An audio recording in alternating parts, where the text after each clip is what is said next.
La venganza de Osborne. Henry James. 1. Philip Osborne y Robert Graham eran amigos íntimos. Este último había ido a pasar el verano en ciertos manantiales medicinales en las afueras de Nueva York, el recurso a los cuales había sido prescripto por su médico. En cambio, Osborne, de profesión abogado y con una clientela en veloz aumento, había quedado confinado a la ciudad y había aguantado que junio y julio pasaran no inadvertidos, bien lo sabe Dios, aunque sí enteramente inapreciados. Hacia mediados de julio comenzó a intranquilizarse al no recibir noticias de su amigo, habitualmente el mejor de los corresponsales. Graham poseía un cautivador talento literario y sobrado tiempo libre por carecer de familia y de ocupación. Osborne le escribió preguntándole el motivo de su silencio y solicitándole una pronta respuesta. Al cabo de unos días recibió la siguiente carta. Querido Philip, mi salud actual es, como conjeturaste, insatisfactoria. Estas infernales aguas no me han sentado nada bien. Al contrario, me han envenenado. Me han envenenado la vida y por Dios que desearía no haber venido nunca a ellas. ¿Recuerdas la dama blanca de El monasterio que se le aparecía al protagonista en el manantial? Hay una igual aquí, en este manantial, que como ya sabes tiene sabor a azufre. Juzga la índole de la joven. Me ha embrujado y no consigo librarme de su hechizo, pero me propongo intentarlo otra vez. No pienses que estoy chiflado, sino espera a verme la semana próxima. Siempre tuyo, R.G. El día posterior a la recepción de esta carta, Osborne conoció en casa de una amiga retenida en la ciudad por la enfermedad de uno de sus hijos a una mujer que acababa de llegar de la comarca donde Graham había asentado sus reales. Dicha mujer, de nombre señora Dodd y viuda, había visto mucho al joven y al referirse a él puso una cara muy larga e hizo cobrar una rara expresión a su mirada.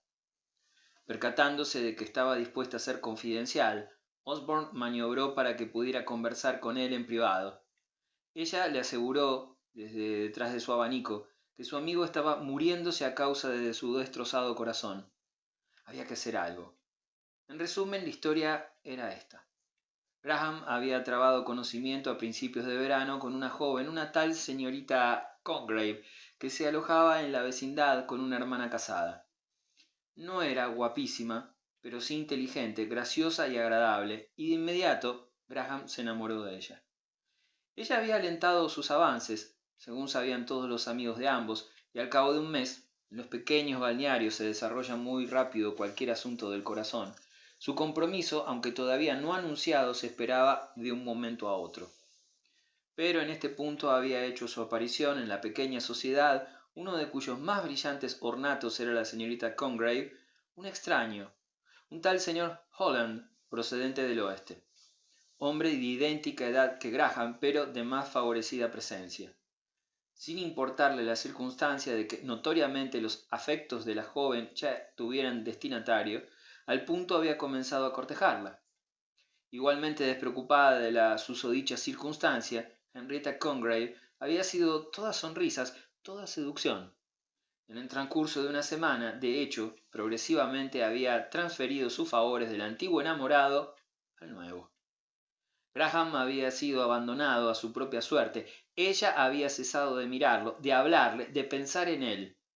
Pese a ello, Graham continuaba en el balneario, como si hallara una especie de fascinación en sentirse herido y en ver juntos a la señorita Congreve y a Holland.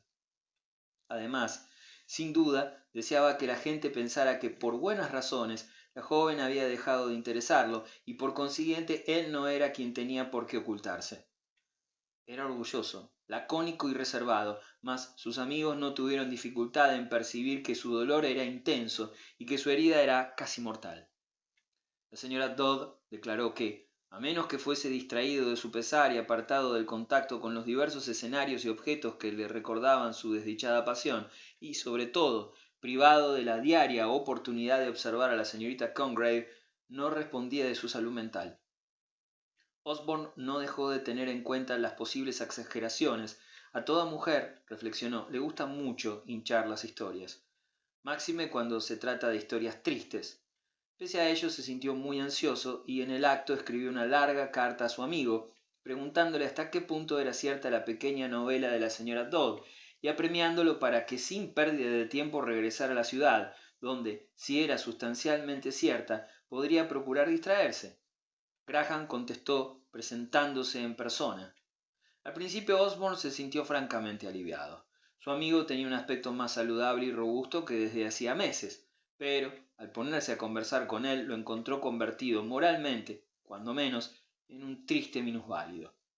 Se mostraba apático, abstraído y enteramente inactivo de alma. Con desaliento, Osborne comprobó que no reaccionaba ante sus tentativas de interrogatorio ni sus manifestaciones de simpatía. Por naturaleza, Osborne no guardaba respeto a las aflicciones sentimentales. No era hombre que suavizara sus pisadas porque su vecino de abajo guardara cama a causa de un corazón destrozado.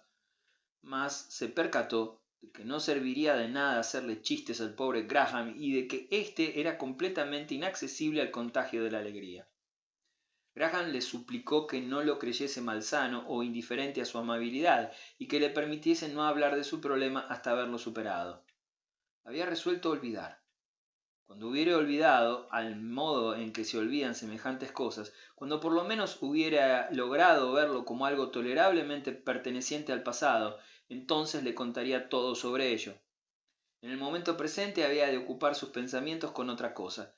Era arduo decidir lo que hacer, era arduo irse de viaje sin un objetivo, y sin embargo, el calor insoportable tornaba imposible que se quedara en Nueva York. Podía irse a Newport. Un momento, dijo Osborne. ¿La señorita Congreve se ha ido a Newport? No que yo sepa. ¿Ni pensaba irse allí? Graham se quedó callado. Santo cielo, exclamó por último. Impídemelo. Todo lo que quiero es verlo vedado para mí. Yo no soy capaz de impedírmelo. ¿Alguna vez habías visto a un ser humano tan degradado? Añadió con una sonrisa espantosa. ¿A dónde puedo ir? Philip se acercó a su mesa y empezó a revolver en un fajo de papeles atado con una cinta roja. Escogió varios de estos documentos y los colocó aparte. Después, volviéndose hacia su amigo, le dijo mirándolo a los ojos: «Vas a ir a Minnesota». La propuesta iba en serio y, en virtud de la misma seriedad de su intención, a Osborne le habría gustado ver a Graham oponer alguna resistencia. Mas éste continuó sentado mirándolo con una expresión solemne que, a la luz de los posteriores acontecimientos, arrojó una lúgubre sombra sobre todo el episodio. «Diantres», pensó Osborne, «¿es que se ha quedado atontado?». Y dijo en voz alta: «Lo que necesitas es tener algo en qué pensar. Un hombre ocioso no puede esperar curarse de semejantes cuitas. Tengo algunos asuntos que solucionar en Saint Paul, y sé que si les consagras tu atención estás tan capacitado para resolverlos como el que más. Es un encargo sencillo, pero requiere una persona digna de confianza, con que dependeré de ti». Graham se aproximó para coger los documentos y los hojeó maquinalmente. «No te preocupes por ellos ahora», dijo Osborne. «Ya es más de medianoche, debes marcharte a la cama. Mañana por la mañana te pondré au fer y pasado mañana, si aceptas, saldrás de viaje». A la mañana siguiente Graham pareció haber recobrado una parte considerable de su antigua jovialidad. Habló de cosas impersonales, se rió y durante un par de horas semejó haberse olvidado de la señorita Congreve. Osborne empezó a dudar de que fuera necesario el viaje y se alegró de poder pensar posteriormente que había expresado sus dudas y que su amigo las había rebatido enérgicamente y había insistido en que le explicara la misión. Se enteró a plena satisfacción de Osborne y emprendió viaje por el país. Durante la siguiente semana, Philip estuvo tan atareado con su trabajo que le quedó poquísimo tiempo para pensar en el éxito del cometido de Graham. Antes de que finalizara aquella quincena, recibió la siguiente carta: «Querido Philip, heme aquí, salvo, pero cualquier cosa menos sano. No sé qué pensar de ello, pero el caso es que se me han olvidado por completo los términos de mi embajada. De ningún modo consigo acordarme de qué tengo que hacer o decir, ni los documentos ni tus notas me sirven de recordativo. Día 12. Ayer escribí hasta aquí y luego salí a dar una vuelta para aclarar mis pensamientos. Los he aclarado y de una vez para siempre. ¿Me comprendes, queridísimo Philip? No me taches de loco, ni de sacrílego, ni de nada que únicamente exprese tu irritación e intolerancia, sin antes proyectar un rayo de luz sobre el estado de mi mente. Solo puede entenderlo quien lo haya experimentado. Quien lo haya experimentado solo puede hacer lo que voy a hacer yo. La vida ha perdido no ya su encanto, sin el cual yo podría pasarme perfectamente, sino su sentido. Viviré en tu recuerdo y en tu afecto, lo cual es harto mejor que vivir en mi autodesprecio. Hasta siempre. R.G. 3 días después Osborne se enteró de las circunstancias de la muerte de su amigo, por intermedio de su corresponsal en Saint Paul, la persona a quien había sido enviado Graham. El infeliz se había pegado un tiro en la cabeza en su habitación del hotel, había dejado dinero y escrito instrucciones para la disposición de sus restos, instrucciones que fueron, por supuesto, respetadas. Como Graham no tenía ningún pariente cercano, el efecto de su muerte quedó restringido a un estrecho círculo, el círculo, puedo decir, de la amplia personalidad de Philip Osborne. Los dos jóvenes habían estado unidos por una amistad casi apasionada. Ahora que Graham había cesado de existir, Osborne cobró conciencia de la fuerza de este vínculo. Comprendió que le había importado más que cualquier otro lazo humano. Se habían tratado 10 años y su intimidad había crecido conforme ellos crecían durante el período más activo de sus vidas.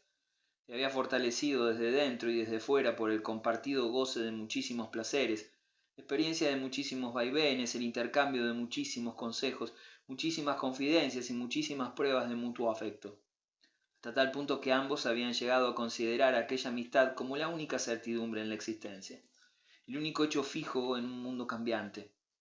Tal como frecuentemente sucede con los amigos íntimos, eran totalmente diferentes en carácter, gustos y apariencia. Graham era 3 años mayor, delgado, bajito, frágil de salud, sensible, indolente, antojadizo, generoso y desde luego de una arcilla mucho más delicada que su amigo, como este último, por lo demás, sabía perfectamente. A menudo su intimidad era un enigma para los observadores. A los extraños no se les alcanzaba cómo Osborne había puesto su afecto en un insignificante gandul valetudinario que en las reuniones hablaba con monosílabos, en voz muy baja, y se daba aires de alguien a quien la naturaleza hubiera otorgado derecho de ser exigente sin jamás haber dado golpe. Por su lado, los partidarios de Graham, que preponderantemente eran mujeres, lo cual, por cierto, lo absuelve tajantemente de la acusación eventualmente formulada contra él de ser afeminado, eran de todo punto incapaces de discernir los motivos de su interés por un prosaico abogado laborioso que se dirigía a una mujer encantadora como si exhortase un jurado de tenderos y enterradores y consideraba el universo como un vasto caso. Esta versión de la mentalidad y los modales de Osborne era demasiado satírica para resultar enteramente justa, y sin embargo era aceptable en cuanto tentativa de describir a una figura en acentuado contraste con el pobre Graham. En todos los respectos Osborne era un tipo grande. Tenía más de 1,90 m de estatura, con el tórax de un campeón de boxeo y una brillante tez morena que resistía con éxito la acción deletérea de una vida sedentaria. Era, de hecho, sin un ápice de vanidad, un hombre especialmente guapo. Su carácter correspondía a su persona, o, como podría decirse, continuaba y completaba a esta última. Y su idiosincrasia cumplía la promesa de su carácter. Era todo de una pieza, todo salud y anchura, capacidad y energía. Una vez Graham le había dicho a su amigo con alguna brutalidad, pues, pese a su débil vocecilla, Graham decía cosas mucho más brutales que Osborne, igual que las decía mucho más finas. Le había dicho que trabajaba con una energía caballar y que quería con una lealtad perruna. Teóricamente, el remedio de Osborne para las congojas espirituales era el trabajo. Duplicó la atención que consagraba a sus asuntos profesionales y luchó por resignarse, de una vez para siempre, a su pérdida. Mas descubrió que su pena era mucho más fuerte que su voluntad y la sintió negarse obstinadamente a apaciguarse, sin algún acto de sacrificio o devoción. Osborne tenía un corazón esencialmente bueno y sobrada piedad y caridad hacia los entes que la merecían, pero en el fondo de su alma había un pozo de amargura y rencor que, cuando su naturaleza era fuertemente sacudida por una sensación de injusticia, infaliblemente fermentaba y aumentaba de nivel y finalmente anegaba su conciencia. Estas amargas aguas se habían agitado y notaba que subían rápidamente. Con contumaz iteración, sus pensamientos pasaban de la muerte de Graham a la joven que figuraba en el prólogo de la tragedia. En su pecho sentía una salvaje necesidad de odiarla. Durante estos días, los amigos de Osborne observaron que su aspecto no tenía nada de plácido, y si no hubiese sido una tan excelente persona, fácilmente habría podido pasar por un bruto insoportable. El sufrimiento no lo atemperaba ni lo ablandaba, lo exasperaba. Le parecía que la justicia clamaba a gritos que Henrietta Congreve debía ser enfrentada a las consecuencias de su frivolidad y obligada a llevar eternamente en el pensamiento, en todo el horror de un suicidio, la imagen de su desdichada víctima. Osborne estaba, tal vez, equivocado, pero era ciertamente sincero, y es una prueba concluyente del poder de un afecto genuino el que aquel intelecto sano fuese llevado en interés de otra persona a inclinarse por un proyecto que un tal intelecto habría debido estimar entera y ridículamente impotente para aquietar la dignidad herida de su propio poseedor. Osborne debía de querer muchísimo a su amigo para no juzgarlo un insensato desquiciado. Verdad es que siempre lo había compadecido tanto como lo había apreciado. Si bien las incontestables dotes y virtudes de Graham habían mantenido en último término aquel sentimiento, ahora que Graham había desaparecido, la compasión era lo que más salía a la superficie y se empecinaba en moverlo a una despiadada desestimación de todos los alegatos atenuantes en favor de la acusada.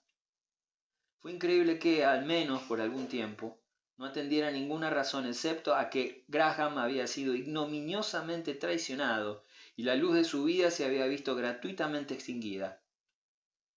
Halló imposible quedarse cruzado de brazos. A decir verdad, el mayor de sus esfuerzos no podría devolverle la vida a Graham, pero por lo menos podría deshogar su propia bilis y obtener el consuelo de ver recibir su merecido a la señorita Congreve. No se sentía capaz de trabajar. Durante 3 días callejeó de un desconsolado modo iracundo.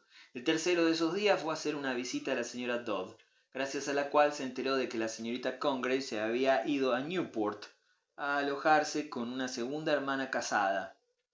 Volvió a su casa a preparar una maleta, y sin saber exactamente para qué, únicamente impelido por la sensación de que hacer esto ya era hacer algo y ponerse en vías de hacer aún más, embarcó con destino a Newport. 2. Su primera pregunta nada más arribar, al ir a ver a varios de sus amigos y encontrarse con una serie de conocidos, fue sobre el domicilio y las costumbres de la señorita Congreve. Descubrió que era muy poco famosa.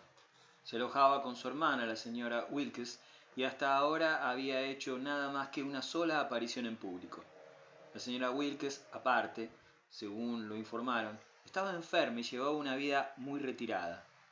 Él se cercioró de la ubicación de la casa y se dio la satisfacción de pasearse ante ella.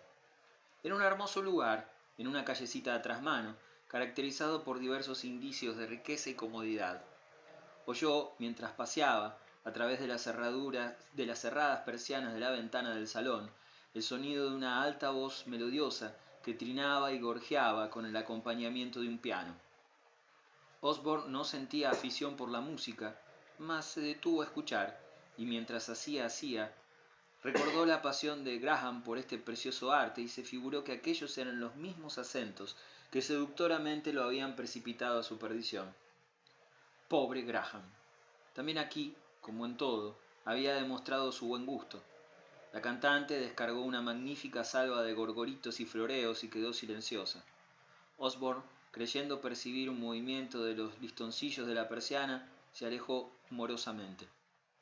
Un par de días después se encontraba vagando, solitario y desolado, por la larga avenida que discurre paralela a los acantilados de Newport, los cuales, como todo el mundo sabe, pueden ser alcanzados en 5 minutos de paseo desde cualquier punto de dicha avenida. Llevaba casi una semana ya en el campo de batalla, pero estaba tan lejos de su venganza como el primer día.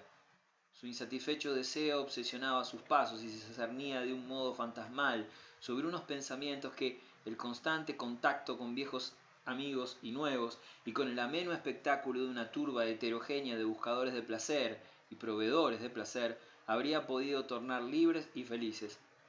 A Osborne le gustaba mucho el mundo y aunque no abjuraba de su resentimiento, sin embargo tácitamente lo consideraba una especie de aguafiestas. También le gustaba la naturaleza y entre una afición y otra, en determinados momentos, se avergonzaba de su rencor. De cualquier manera, experimentó una grata sensación de alivio cuando, mientras proseguía su caminata por esta sagrada travesía de moda, tuvo un atisbo de la profunda extensión azul del océano brillando al final de una boca calle. En el acto, se encaminó hacia los acantilados. En el punto donde terminaba dicha calle halló un birlocho abierto, cuyos ocupantes no parecían estar a la vista. Dejando atrás este carruaje, llegó a un sitio donde la cima del acantilado se comunicaba con la playa por medio de un empinado sendero.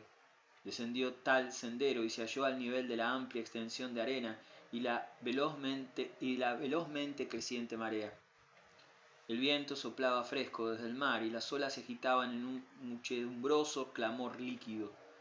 En cuestión de instantes, Osborne sintió un notable regocijo espiritual.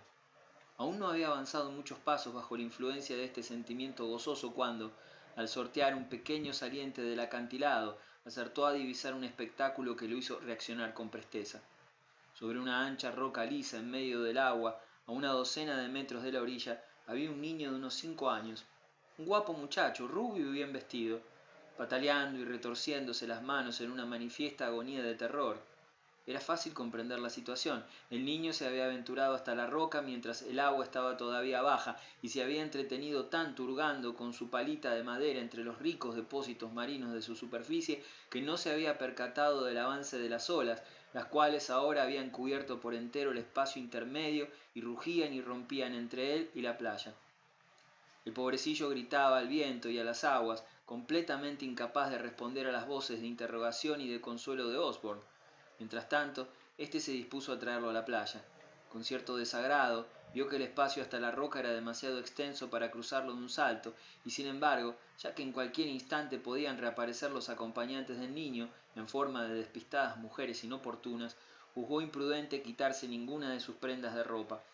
En consecuencia se adentró en el agua vestido, se abrió camino hasta la roca, cogió al niño y finalmente lo devolvió a tierra firme. Lo notó temblar en sus brazos como un pájaro asustado, lo depositó en el suelo, lo consoló y le preguntó qué habían sido de sus guardianes. El niño señaló hacia una roca a cierta distancia, muy abajo del acantilado, y Osborne, siguiendo la dirección de su mano, distinguió lo que parecía ser el sombrero empenachado de una dama sentada al otro lado de la roca. «Allí está tía Henrietta», dijo el niño. «Tía Henrietta se merece una regañina», dijo Osborne. «Ven, vamos a propinársela», y cogió de la mano al niño y lo condujo hacia su culpable parienta. Cruzaron la playa hasta contornear la roca y se aproximaron de frente a la mujer. Ante el ruido de sus pisadas sobre las piedras ella alzó la cabeza. Era una joven, sentada sobre un canto rodado, con un cuaderno en el regazo, por lo visto absorta en el arte de dibujar. Percibiendo de un solo vistazo que había sucedido algo inhabitual, se puso en pie y se guardó el cuaderno en el bolsillo. Los mojados pantalones de Osborne y las salpicadas ropas y alterada fisonomía del niño denunciaban la índole del desastre. Le tendió los brazos a su sobrinito. Él se desasió de la mano de Philip y corrió a arrojarse al cuello de su tía. Ella lo alzó y lo besó a la par que miraba interrogativamente a Osborne. «No he podido evitar asegurarme de que su sobrino llegaba en perfectas condiciones hasta usted», dijo este último, quitándose el sombrero. «Ha vivido una terrible aventura». «¿Qué ha pasado, cielito?», exclamó la joven, tornando a besar al pálido rostro del niño. «Él se ha metido en el agua para rescatarme», gritó el niño. «¿Por qué me has abandonado allí?» «¿Qué ha ocurrido, señor?», preguntó la joven en tono algo autoritario. «Al parecer usted lo había abandonado sobre aquellas rocas, señora, con un brazo de mar ante él y la orilla lo bastante hondo como para que se ahogara. Yo me he tomado la libertad de sacarlo de allí, pero está más asustado que lastimado». La joven tenía un pálido rostro y oscuros ojos. En sus facciones no había gran belleza, pero ya Osborne había advertido que eran extraordinariamente expresivas e inteligentes. El rostro femenino enrojeció un poco y sus ojos relampaguearon. Lo primero le pareció a Philip con mortificación por su propia negligencia y lo segundo con irritación ante el implícito reproche del tono masculino. Pero tal vez él se equivocara, Ella se sentó en la roca con el niño en sus rodillas, besándolo repetidamente y abrazándolo con una especie de convulsiva presión. Cuando alzó la mirada, los relámpagos de sus ojos se habían derretido en un par de lágrimas. Percatándose de que Philip era un caballero, pronunció algunas palabras de autojustificación. Constantemente había vigilado al niño y únicamente en los últimos minutos había dejado concentrarse su atención en otro menester. Sus excusas fueron interrumpidas por la llegada de una segunda joven, por lo visto una niñera, que surgió desde detrás de las rocas próximas, llevando de la mano a una niña. Instintivamente su mirada se posó en las mojadas ropas del niño. «Ah, señorita Congreve», exclamó, en el más genuino estilo de una niñera, «¿qué va a decir la señora Wilkes?» «Dirá que le está agradecidísima a este caballero», dijo la señorita Congreve con decisión. Philip había estado contemplando a la joven mientras hablaba, forzosamente impresionado ante su rostro y sus modales. En su aspecto detectaba una peculiar conjunción de modestia y franqueza, de lozanía juvenil y elegante amaneramiento, lo cual sugería unas vagas posibilidades de posterior relación. Ya había estimado agradable observarla. Durante 10 días había estado buscando a una muchacha malvada y resultaba un momentáneo alivio hallarse de sopetón frente a frente con una muchacha encantadora. El apóstrofe de la niñera había sido como una descarga eléctrica. Es de suponerse, pese a ello, que logró disimular su sorpresa, por cuanto la señorita Congreve no dio ningún indicio de haber percibido su respingo. Aludió un tanto tardíamente al deplorable estado de sus ropas e imploró que hiciera uso de su carruaje, el cual encontraría junto al acantilado para regresar prestamente a su casa. Él le dio las gracias, pero declinó su ofrecimiento, declarando que prefería caminar. Le tendió la mano a su amiguito para despedirse de él. La señorita Congreve dejó libre al niño, quien se acercó a Philip y le estrechó la mano. «Dentro de algún tiempo», dijo Osborne, «tú también tendrás piernas largas y el agua ya no te dará miedo». Le hablaba al niño, pero miraba intensamente a la señorita Congreve, quien, acaso, pensó que él estaba reclamando alguna expresión formal de gratitud. «Su madre», dijo ella, «tendrá el placer de darle las gracias a usted». «La molestia», dijo Osborne, «una molestia absolutamente innecesaria. Lo mejor que podría usted hacer», agregó con una sonrisa, pues increíblemente llegó a sonreírle, «es no contarle nada». «Si yo atendiera únicamente a mis propios intereses», dijo la joven, con una traviesa luz en sus ojos oscuros, «claro está que mantendría quieta la lengua, pero espero que mi pequeña víctima no sea tan desagradecida como para prometer guardar silencio». Osborne se embaró, pues esto era más o menos un cumplido. En silencio hizo una inclinación y echó a andar de vuelta a casa con ritmo rápido. Al día siguiente recibió esta nota por correo. La señora Wilkes desea agradecerle muy calurosamente al señor Osborne el pronto y generoso alivio brindado a su hijito. Lamenta que el paseo del señor Osborne se viera interrumpido y espera que sus esfuerzos no le acarrearán ninguna consecuencia ingrata. Acompañaba la nota un pañuelo con el nombre de Philip, quien recordó habérselo dado al niño para que se secara las lágrimas. Su contestación fue, por supuesto, breve. El señor Osborne desea asegurarle a la señora Wilkes que exagera la importancia del servicio hecho a su niño y que él no tiene ningún motivo para lamentar su muy insignificante intervención. Se toma la libertad de presentarle sus respetos al señorito Wilkes y de esperar que se haya recobrado de sus penosas sensaciones. Lógicamente, la correspondencia no pasó de ahí y durante algunos días no fue arrojada ninguna luz adicional sobre la señorita Congreve. Ahora que Philip se había encontrado con ella cara a cara, descubriendo que era una muchacha normal, una joven inteligente sin duda, pues lo parecía, y también agradable, pero en último término una simple damisela, respetuosa de las convenciones, con un rostro bastante inocente e incluso un poco triste, y un par de hermosos niños que la llamaban tía y a quienes, a decir verdad, en un momento de entusiástica devoción por la naturaleza y el arte, dejaba a merced de las olas, aunque luego los besara y consolara y tratara con toda la debida ternura. Ahora que había conocido a la señorita Congreve bajo estas circunstancias, notaba que su misión apremiaba menos a su conciencia. Idealmente ella había sido repulsiva. A la hora de la verdad era una persona a la cual, de no haberse obligado a sí propio a detestarla, le habría parecido muy grato apreciar. Había quedado humanizada, a su modo de ver, por la mera contingencia de ser de carne y hueso. De ninguna manera Philip estaba preparado para abandonar su resentimiento. El fantasma del pobre Graham se erguía lúgubre e insistente en su recuerdo y avivaba la vacilante llama, pero resultaba problemático conciliar a la protagonista de sus anhelos vengadores con la protagonista de la breve escena en la playa y adaptar esta inofensiva figura, a su vez, al color de su afán justiciero. Una docena de asuntos conspiraron para impedirle tomar una decisión definitiva y para ponerlo de relativamente buen humor. Recibió invitaciones a diestro y siniestro, holgazaneó y se bañó, y conversó y fumó y cabalgó y cenó fuera, y vio una interminable sucesión de caras nuevas y, en resumidas cuentas, redujo las vestiduras de su ánimo externo a un traje de muy jovial semiluto.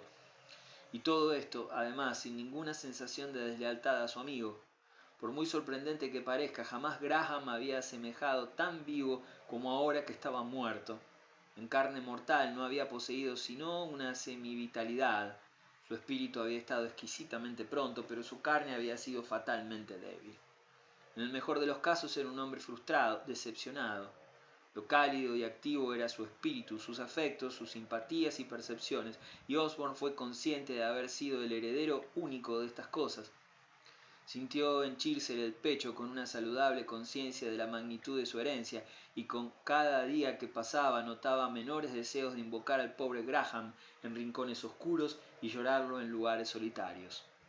Merced a una única, solemne asimilación irrevocable, había puesto su recio organismo y su enérgica voluntad bajo las órdenes de las virtudes de su amigo, con que, al descubrir que su incursión se convertía en unas vacaciones, estiró sus largos brazos y con un perezoso bostezo susurró: «Amén». Antes de que transcurriera una semana desde su encuentro con la señorita Congreve, acudió con un amigo a cierta función teatral de aficionados que se celebraba en casa de una dama de gran predicamento social. La función constaba de 2 obras, la primera de las cuales fue tan sosa y burda que nada más descender el telón Philip se dispuso a huir, juzgando que fácilmente hallaría algún modo menos inoperante de pasar el resto de la velada. Mientras recorría el estrecho pasillo entre los asientos y la pared del salón, rozó el brazo de una dama haciendo caer el programa impreso que sostenía la mano de ésta. Al agacharse a recogerlo, su mirada reparó en el nombre de la señorita Congreve, que figuraba entre los que iban a actuar en la segunda pieza. Inmediatamente volvió sobre sus pasos. Empezó la obertura, otra vez se alzó el telón, y en el escenario aparecieron varias personas embellecidas con los polvos y lunares del siglo anterior. Por fin, entre estentorias aclamaciones, apareció en el papel protagonista la señorita Congreve, empolvada y enlunarecida a la perfección. Hacía el papel de una joven condesa, viuda y en un apuro asaz interesante, que era, por legítimos motivos histriónicos, irresistiblemente bella. Estaba ataviada, maquillada y adornada con gran destreza y excelente gusto. Parecía salida del marco de uno de aquellos deliciosos retratos al pastel de hermosas damas de la época de Luis XV, como los que los guías enseñan en los palacios franceses. Pero es que no solo era todo gracia y elegancia y finesse, poseía dignidad, se ponía seria en determinados momentos y severa, fruncía el ceño, impartía órdenes y cuando así lo requería la ocasión, derramaba las más espontáneas de las lágrimas. A todas luces la señorita Congreve era una auténtica artista. Jamás Osborne había presenciado una interpretación mejor, ni siquiera una igual de buena, pues aquí había una actriz que a un tiempo era una verdadera dama y una consumada maestra en los efectos dramáticos. El público estaba entusiasmado hasta el delirio y los compañeros de reparto de la señorita Congreve pasaban casi inadvertidos. La guapa señorita Latimer, célebre entre la buena sociedad por su rostro y su figura, que nacía de coprotagonista femenina, se vio obligada temporalmente a quedarse sin figura y sin rostro.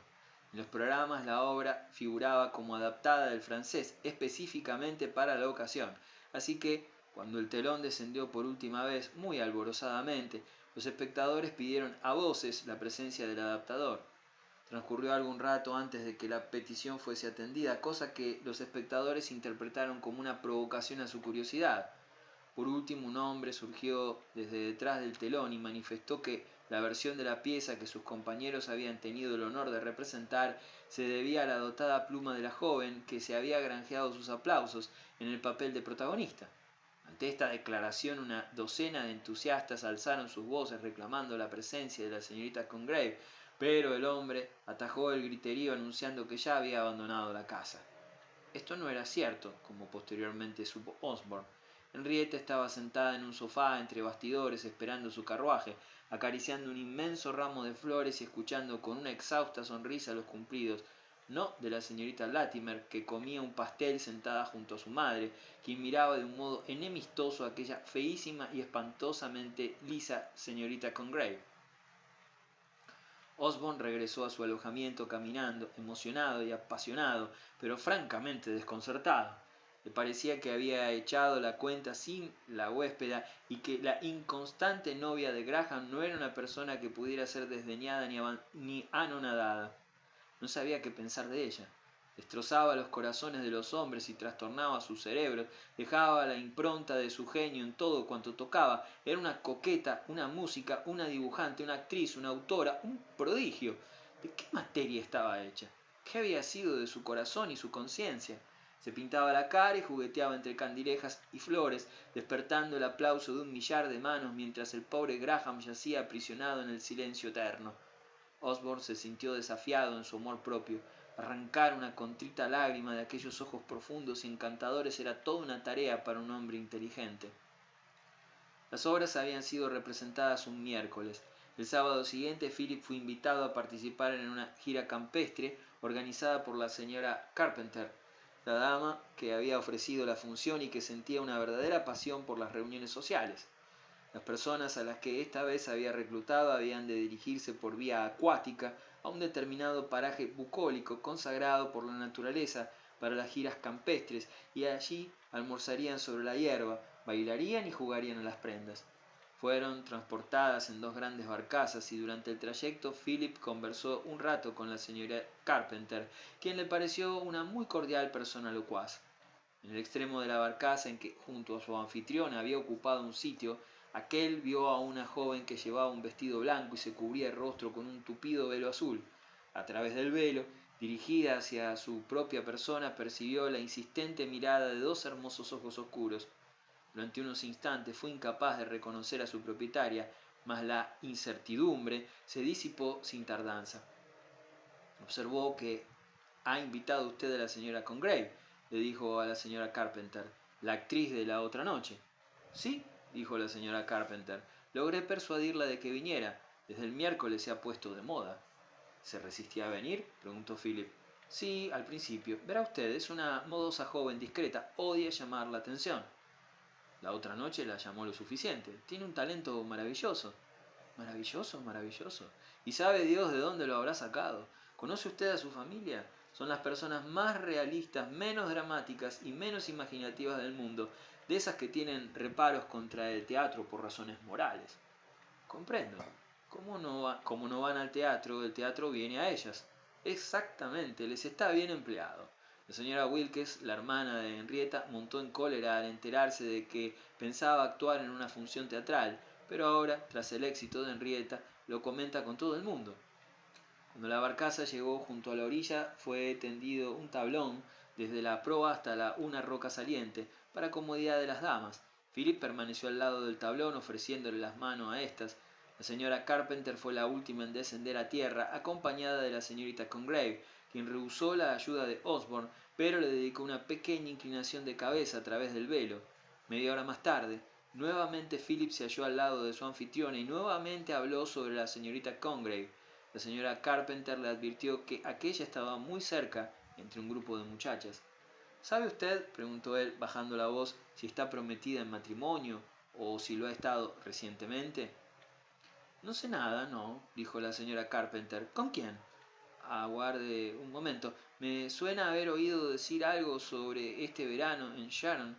Tuvo una especie de amorío con algún hombre cuyo nombre no recuerdo. ¿No sería Holland? Creo que no.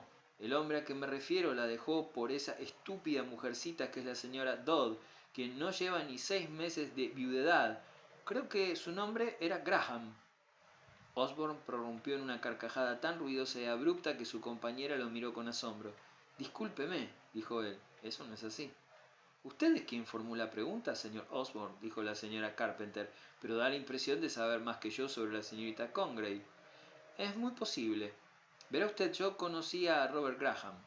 Las palabras de Philip fueron pronunciadas con tal énfasis y resonancia que 2 o 3 de las muchachas del grupo contiguo se volvieron para mirarlo. «¿Ella lo ha oído?», dijo la señora Carpenter. «No se ha vuelto», dijo Philip. «Eso demuestra lo que digo. Pensaba presentársela a usted, y ya no puedo». «Gracias», dijo Philip. «Me presentaré yo mismo». En su pecho Osborne notó todo el ardor de su antiguo resentimiento. Su alma le gritó que esta joven perversa e insensible, pues, no satisfecha con haber conducido al pobre Graham a su sacrílega autodestrucción, había intrigado para que popularmente se pensara que se había suicidado acosado por remordimientos de infidelidad. Decidió golpear mientras el hierro estaba candente, pero, aunque era un vengador, seguía siendo un caballero, con que se acercó a la joven exhibiendo un semblante muy cortés. «Si no me equivoco», dijo, quitándose el sombrero, «usted me ha hecho ya el honor de reconocerme». La inclinación de cabeza de la señorita Congreve cuando descendía de la barcaza había sido tan evidentemente una señal de reconocimiento que Philip quedó sorprendido ante la inexpresiva sonrisa con que ella acogió su comentario. En el intervalo había ocurrido algo que la había hecho cambiar de idea. A Philip no se le ocurrió otro motivo, sino que accidentalmente lo había oído mencionar el nombre de Graham. «Tengo la impresión», dijo ella, «de haberlo visto en alguna parte, pero me confieso incapaz de situarlo». Osborne la miró unos instantes.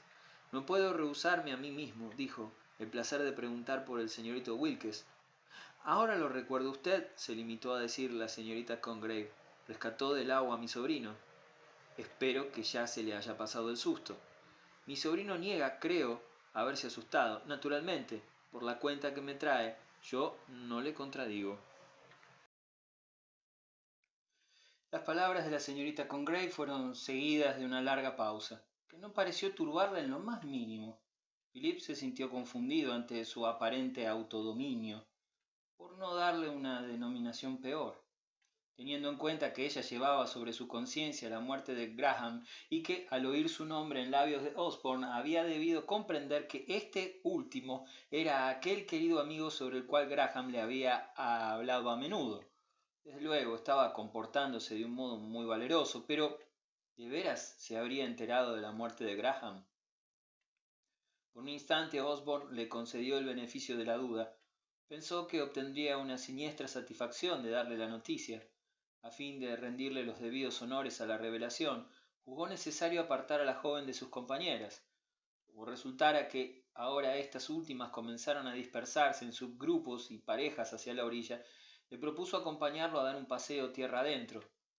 La señorita Congreve miró en derredor a las otras muchachas como para invitar también a alguna de ellas, pero ninguna parecía disponible. Con que, lentamente, echó a caminar bajo la tutela de Philip con una semidisimulada expresión de reticencia. Philip comenzó por dedicarle un sustanciosísimo elogio a propósito de su actuación teatral.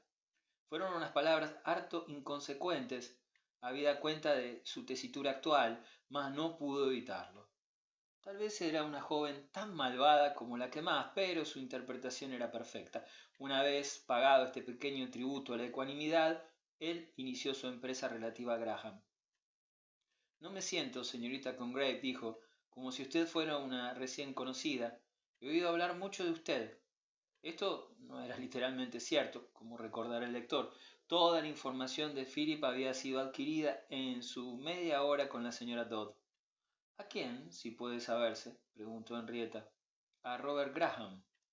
«Ah, sí. Estaba casi segura de que usted me hablaría de él.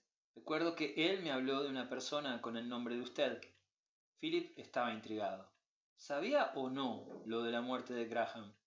«Creo que también usted lo conoció bastante bien», dijo él, algo perentoriamente. «Tan bien como él me lo permitió. Me pregunto si alguien llegó a conocerlo realmente bien». «Así pues, está enterada de su muerte», dijo Philip. «Sí, mediante él mismo». «¿Mediante él mismo?» «Me escribió una carta, en sus últimos momentos, dejándome adivinar su próximo fin, más bien que anunciándolo claramente. Le contesté especificando en el sobre que, si mi carta no era inmediatamente recogida por el destinatario, me la devolvieran por correo. Me la devolvieron al cabo de una semana. Y ahora, señor Osborne», agregó la joven, «permítame formularle un ruego». Philip asintió. Le quedaré especialmente agradecida si no vuelve a hablarme del señor Graham. Este era un golpe para el cual no estaba preparado Osborne. Al menos tenía el mérito de no andarse con rodeos. Osborne miró a su interlocutora. Había un tenue rubor en sus mejillas y una expresión seria en su mirada. En su deseo patentemente no había habido carencia de energía. Él comprendió que debía suspender las operaciones y atacar por otro flanco, pero transcurrieron unos instantes sin que consiguiera decidirse a acceder a su ruego. Ella lo miraba guardando una respuesta, y él sintió sobre su rostro los ojos oscuros. Como usted quiera, terminó por decir, maquinalmente. En silencio siguieron caminando durante algunos momentos. Entonces, encontrándose súbitamente con una joven casada, a quien la señora Carpenter había puesto a su propio servicio a guisa de lugarteniente, la señorita Congreve despidió a Philip, aduciendo un débil pretexto, y se puso a hablar con esta mujer. Philip se alejó, y por espacio de una hora estuvo paseando a solas. Había sufrido una derrota, pero estaba dispuesto, ya que había tenido que retroceder, a que esto le sirviera para dar un salto mayor. Durante la media hora que Philip deambuló junto al agua, la negra nube suspendida sobre la cabeza de la pobre señorita Congreve duplicó su portentoso volumen, y en efecto, desde el punto de vista de Philip, podía haber algo más aberrante y más cruel que el ruego de la joven. Por último, Osborne recordó que estaba negligiendo las obligaciones que le había encomendado la señora Carpenter. Volvió sobre sus pasos y se encaminó al lugar destinado al festín. La señora Carpenter lo llamó a su lado, dijo que llevaba una hora buscándolo y, al enterarse de cómo había pasado él ese lapso, le dio un golpecito con su quitasol, lo tildó de malvado y declaró que nunca volvería a invitarlo a ninguna de sus reuniones. Después le presentó a su sobrina, una joven no muy crecidita, con quien él fue a sentarse a la orilla. Encontraron poquísimo de qué hablar. Osborne pensaba en la señorita Congreve y la sobrina, que era muy tímida y nerviosa, siendo todavía novata, como quien dice, en la vida social, se sentía acobardada e intimidada por estar a solas con un caballero tan alto y tan listo y tan guapo como Philip. Al cabo de un rato, él le infundió algo de confianza, empero, lanzando piedras de tal manera que rebotaran sobre la superficie del agua para divertirla, pero no paraba de pensar en Henrietta Congreve, y al final se animó a preguntarle a su compañera si la conocía. Sí, la conocía superficialmente, mas no arrojó ninguna luz sobre el problema. Obviamente no poseía espíritu analítico, era demasiado inocente para chismorrear. Se limitó a decir que creía que Henrietta era portentosamente inteligente y que leía latín y griego. Inteligente, inteligente, dijo Philip. No oigo decir otra cosa. Empezaré a creer que es un demonio. No, Henrietta Congreve es muy buena, dijo su compañera. Es muy religiosa. Visita a los pobres y lee sermones, ¿sabe? Su actuación teatral de la otra noche fue a beneficio de los pobres. Es cualquier cosa menos un demonio. A mí me parece simpatiquísima. Enseguida todos los invitados fueron convocados para el almuerzo. Lentamente aparecieron a la vista parejas rezagadas, caballeros que habían ayudado a muchachas a salir de escondrijos rocosos en los cuales nadie las habría supuesto capaces de meterse, y hacia los cuales, cosa aún más prodigiosa, nadie las había observado dirigir sus pasos. Sobre la hierba fueron extendidos los manteles, a la sombra, y los excursionistas se sentaron en derredor sobre alfombrillas y chales. Mientras Osborne se colocaba al lado de la sobrina de la señora Carpenter, observó que todavía no había reaparecido la señorita Congreve. Llamó la atención de su compañera sobre esta circunstancia y ella se la comentó a su tía, quien respondió que, según sus últimas noticias, la joven había sido vista en compañía del señor Stone, persona desconocida de Osborne y que no tardaría sin duda en presentarse. Supongo que está completamente a salvo, dijo el vecino de Philip, ingenua o maliciosamente. Él no supo muy bien por qué. Con quien está es con un clérigo. Unos momentos después la pareja echada de menos apareció en la cresta de una colina adyacente. Osborne los estudió mientras bajaban. El señor Stone era un apuesto joven con alzacuello y traje de exagerado corte sacerdotal, un cura patentemente de fuertes tendencias ritualistas. A su lado iba la señorita Congreve, grácil, pálida y seria, y a Philip, con la vista clavada en ella durante este intervalo, no se le escapó un solo movimiento de su persona ni una sola mirada de sus ojos. Llevaba un vestido de muselina blanca. corto, según la moda imperante, con adornos de cinta amarilla adheridos a la falda, y sobre los hombros un chal de tupido encaje negro, cruzado sobre el pecho y atado con un gran nudo a la espalda. En la mano portaba un gran manojo de flores silvestres, con las cuales, como la compañera de Philip le susurró a éste, había arruinado sus guantes. Osborne se interrogó sobre el posible significado de que ella se hubiera pegado a un clérigo. Había experimentado súbitamente tardías punzadas de remordimiento y se había sentido movida a recabar consejo espiritual. Ni en el continente de su eclesiástico galán, ni en el suyo propio, había trazas visibles de piadosa emoción. Por el contrario, el pobre señor Stone parecía deplorablemente secularizado. Su conversación habría versado enteramente sobre cuestiones profanas. Su corbata blanca había perdido su conservadora rigidez y su sombrero su imparcial equilibrio. Y, lo peor de todo, una pequeña no me olvides azul había hallado alguna manera de introducirse en su ojal. En cuanto a Henrietta, su semblante tenía ese aspecto de semisevera serenidad que constituía su expresión acostumbrada, mas no había ningún indicio de que hubiera visto el fantasma de su enamorado. Maquinalmente Osborne cumplió su obligación de mostrarse atento con la insípida personita a su vera, pero su mente estuvo ocupada con la señorita Congreve y su vista se dirigió continuamente hacia el rostro de ésta. De vez en cuando sus miradas se encontraron. Un rencor feroz recorrió el pecho masculino. Lo que Henrietta Congreve necesitaba, se dijo a sí propio, era que la utilizaran igual que ella utilizaba a los demás, igual que patentemente estaba utilizando ahora al pobre curita. Ya estaba loco de amor, vanamente tratando de hacer pie en medio del torrente, mientras ella se sentaba seca en la ribera. Ella necesitaba una lección. ¿Pero quién iba a dársela? Era más lista que todos sus profesores juntos. Los hombres se acercaban a ella con el solo resultado de quedar deslumbrados y hechizados. Ojalá se topara con su igual o su maestro, alguien con un cerebro tan despierto, una imaginación tan vivaz, una voluntad tan inexorable como los suyos. Alguien que invirtiera las tornas, se anticipara a ella, la fascinara y luego consultara inesperadamente el reloj y la dejara plantada. Entonces tal vez Graham podría descansar tranquilo en la tumba. Entonces ella entendería lo que era jugar con los corazones ajenos, pues entonces el suyo habría quedado como el cristal tras el choque del hierro. Osborne miró a su alrededor, pero ninguno de los convidados masculinos de la señora Carpenter guardaba la más mínima semejanza con el protagonista de su visión. Un hombre con un corazón de hierro y una mente de hielo eran de hecho muy adecuados enamoradores para las mujeres sentadas junto a ellos, mas Henrietta Congreve no se parecía a éstas. No era una simple gárrula presumida. En su coquetería había algo importante y refinado. Era un juego de ingenio. Sorbía hasta la última gota de sangre de los corazones de los hombres buenos y rebosaba salud gracias a esta dieta monstruosa. Mientras Philip miraba a su alrededor, su mirada reparó en una joven que parecía haberse olvidado momentáneamente de sus contertulios, sus emparedados y su champaña, a fin de contemplarlo a él con una especie de arrobamiento. Tan pronto como se percató de que él se había fijado en ella, naturalmente ella se sumió en la contemplación de su plato. Mas Philip había leído el significado de su mirada. Esta insistente contemplación virginal había parecido decir, en lenguaje fácilmente traducido, «Tú eres el hombre». Había dicho en otras palabras, de un modo menos tremebundo, «Mi querido señor Osborne, es usted un sujeto muy atractivo». Philip sintió acelerársele el pulso. Había recibido su bautismo. No es que un continente atractivo fuera bagaje suficiente para destrozar el corazón de la señorita Congreve, pero sí era el signo externo de su misión.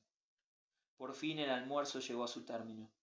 Un violinista que había sido traído deliberadamente empezó a templar su instrumento y la señora Carpenter procedió a organizar un baile. El debris de la colación fue recogido y el llano espacio que quedó libre fue transformado en pista de baile.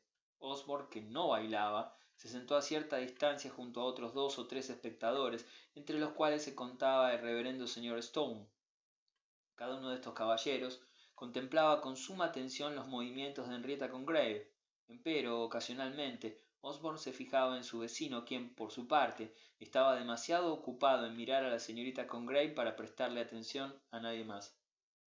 Tienen un aspecto encantador esas muchachas, dijo Philip dirigiéndose al joven clérigo, a quien acababa de ser presentado. Algunas de ellas bailan especialmente bien. Sí, dijo el señor Stone con fervor, y después, cual si temiese haber incurrido en una odiosa discriminación impropia de su sotana, agregó, creo que todas bailan bien. Pero lógicamente Philip en su calidad de abogado tenía un punto de vista diferente que el señor Stone en su calidad de clérigo. Algunas muchísimo mejor que otras, me parece a mí. No sospechaba que pudiera haber tamaña diferencia. Mire a la señorita Congreve, por ejemplo. El señor Stone, que tenía clavada la vista en la señorita Congreve, obedeció esta intimación desviando momentáneamente la mirada y fijándola en otra muchacha muy voluminosa y más bien lenta de movimientos que bailaba junto a aquella.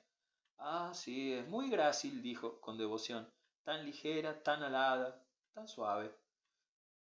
Philip sonrió. También tú, excelso borrico, se dijo para sus adentros, también tú serás vengado. Y después añadió en voz alta, la señorita Congreve es una persona muy notable. Vaya que sí, muy notable. Tiene una extraordinaria versatilidad, sumamente extraordinaria. ¿Usted la ha visto actuar? Sí, sí. Infringí mi costumbre en lo relativo a esparcimientos de esa índole y asistí a la función de la otra noche. Fue una interpretación sumamente brillante. ¿Y sabe usted que ella escribió la obra? Ah, no exactamente, dijo el señor Stone con un pequeño ademán de protesta. Lo que hizo fue traducirla. Sí, pero casi tuvo que reescribirla. ¿Conoce usted la obra en francés? Y Philip mencionó el título original. El señor Stone dio a entender que no estaba familiarizado con la obra. Aquí habrían juzgado inaceptable, ¿sabe? Dijo Philip, representarla tal como realmente es. La vi en París. La señorita Congreve apuntó los pequeños escollos con inusitada habilidad. El señor Stone se quedó callado. El violín emitió una nota sostenida y las damas hicieron una profunda reverencia a sus caballeros. El que era pareja de baile de la señorita Congreve estaba de espaldas a nuestros dos amigos y el homenaje de ella fue, por consiguiente, ejecutado directamente frente a ellos. Mientras se inclinaba hacia el suelo, alzó la vista y los miró. Aunque el entusiasmo del señor Stone había sido enfriado por la irreverente indiscreción de Philip, fue reavivado por esta mirada. Supongo que usted la habrá oído cantar, dijo, luego de una pausa. Ya lo creo, dijo Philip sin vacilación. Canta música sacra con el más hermoso fervor. Sí, eso me han dicho. Me han dicho también que es muy culta, que siente pasión por los libros. Lo considero muy probable. A decir verdad, es una teóloga consumada. Esta mañana sostuvimos una discusión muy animada. ¿Es que disintieron ustedes? Dijo Philip. Oh, dijo el señor Stone con una encantadora naivete.